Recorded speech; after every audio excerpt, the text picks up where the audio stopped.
Kahalagahan ng santol, prutas, dahon, balat ng kahoy, o buto. Pero tandaan, iwas lunok ng buto. Paninigas ng dumi, constipation. Ang mataas na fiber content ng prutas ay nakakatulong sa digestion at pagpapanatili ng regular na pagdumi. Pamamaga at pananakit ng katawan. Ang balat at dahon ng santol ay ginagamit sa herbal medicine bilang anti-inflammatory at pangbawas sakit. 3. Panghihina at anemia.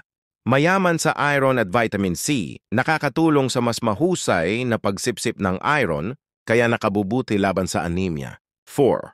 Sakit sa ngipin o gums.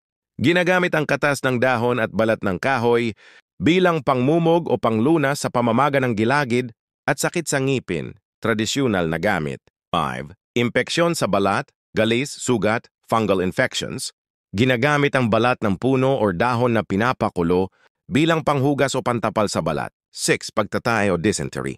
Ayon sa mga herbal references, ang balat ng kahoy ay ginagamit bilang panglunas sa pagtatay at iba pang sakit sa tiyan.